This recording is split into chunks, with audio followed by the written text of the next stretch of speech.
សួស្តីអ្នកទាំងអស់គ្នាថ្ងៃនេះខ្ញុំសូមបង្ហាញជូនពីការប្រើប្រាស់ screenshot នៅលើ Microsoft Word តើការប្រើប្រាស់ screenshot នៅលើ Microsoft Word គេប្រើប្រាស់យ៉ាងដូចម្តេចអញ្ចឹងខ្ញុំសូមបង្ហាញពីរបៀបមួយចំនួនដែលទាក់ទងទៅនឹងការប្រើប្រាស់ screenshot នៅលើ Microsoft Word បាទមុនដំបូងអ្នកទាំងអស់គ្នាត្រូវបើក Microsoft Word បាទបើក Microsoft Word បន្ទាប់មកយើងចង់ screenshot នៅលើ desktop បាទមានន័យថាខ្ញុំចង់បានរូបភាពនៅលើ desktop នេះរូបភាពនេះចុះហើយខ្ញុំចង់ screenshot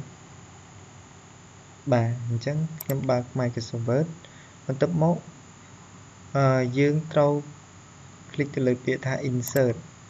បន្ទាប់មកអ្នកទាំងអស់គ្នាស្វែងរកមើលពាក្យថា screenshot ហើយ click ទៅលើពាក្យ screenshot បន្ទាប់មកទៀតអ្នកទាំងអស់គ្នា click ទៅលើពាក្យថា screen clipping អូខេវានឹងចេញផ្ទៃពណ៌សនេះឲ្យយើងបាទខ្ញុំចង់បានរូបភាពនេះបាទអញ្ចឹងខ្ញុំ click មកឆ្វេងឲ្យជាប់ហើយទាញវាមកបាទ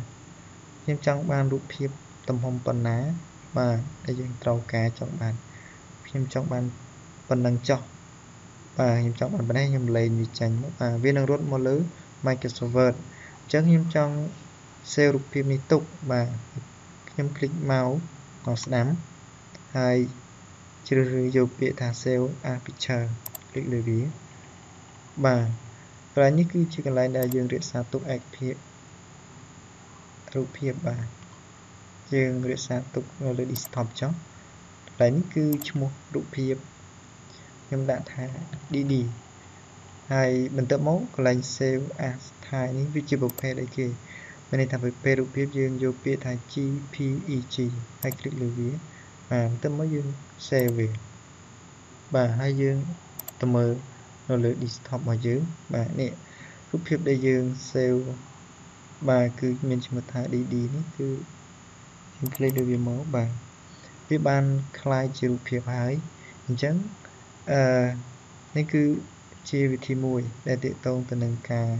ប្រើប្រាស់ screenshot ខ្ញុំចង់បង្ហាញវិធីមួយទៀតបាទខ្ញុំចង់បានរូបភាពនៅក្នុងវីដេអូអញ្ចឹងខ្ញុំចូលនៅក្នុងវីដេអូបាទវីដេអូនេះចង់បាទខ្ញុំចង់បានរូបភាពឡាននេះអញ្ចឹងបាទខ្ញុំចង់បានរូបភាពជាឡាននេះបាទអញ្ចឹងខ្ញុំត្រូវធ្វើម៉េចបាន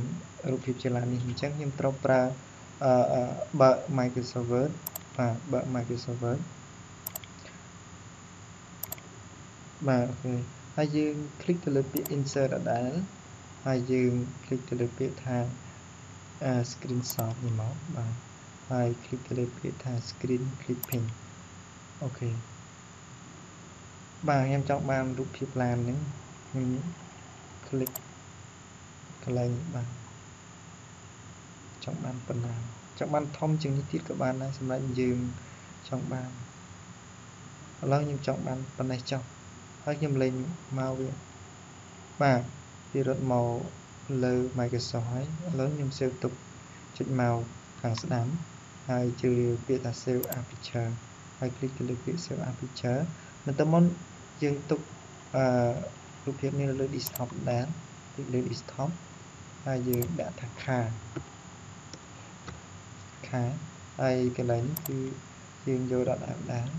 jpeg ហើយយើង click វាមកបាទហើយចុច save បាទយើងមើលនៅលើ desktop បានខាអូខេបាទនេះគឺជារូបភាពបាទអញ្ចឹងនេះជាវិធីដែលងាយស្រួលក្នុងការទាញយករូបភាពពីវីដេអូឬក៏ website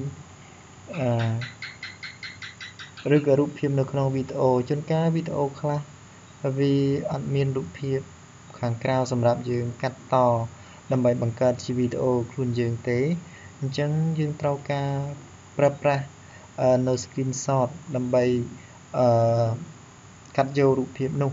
បាទដូចជានៅក្នុង website ក៏ដូចគ្នាដែរនៅក្នុង website ពេលខ្លះរូបភាពខ្លះมันអាច download ឬក៏ copy បានអញ្ចឹងយើងត្រូវប្រើប្រាស់នៅ screenshot បាទអញ្ចឹងគឺការប្រើប្រាស់ screenshot គឺវាមានអត្ថប្រយោជន៍អញ្ចឹងទាក់ទងទៅនឹងរូបភាពការ save យករូបភាពការទាញយករូបភាពអញ្ចឹងអ្នកទាំងអស់គ្នាអាចអនុវត្តបានទៅតាមរបៀបដែលខ្ញុំបានបង្ហាញវិធីនេះគឺសម្រាប់តែអ្នកដែលមិនទាន់ចេះនៅ Excel Word បាទ Word ឬក៏ Excel ឬក៏ PowerPoint បាទដែលមិនទាន់ចេះអញ្ចឹងអ្នកដែលមិនទាន់ចេះអាចអនុវត្តបានអ្នកដែលចេះហើយគឺមិនបាច់ក៏បានបាទអញ្ចឹងការបង្ហាញជូននៅវីដេអូខ្លីនេះខ្ញុំសូមបញ្ចប់តែប៉ុណ្ណេះបាទសូម like ហើយនិង subscribe ផងបាទសូមអរគុណ